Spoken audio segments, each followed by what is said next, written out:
Thank you, Mr. Chairman. I want to draw attention of the concerned ministry regarding the plight of farmers in Meghalaya.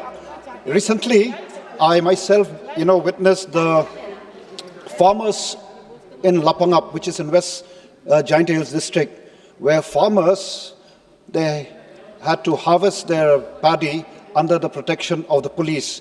And the reason is because of the failure of government, both at the center over the years and also the state, to solve this, this long pending border issue, which I demand that the government at the center of the state take up this matter seriously and resolve this matter. And also, until that is solved, I would demand that I request the government of Assam to remove all those police camps which are set up in those disputed areas, because this brings fear and insecurity to people of my place. Thank you so much, Mr. Chairman.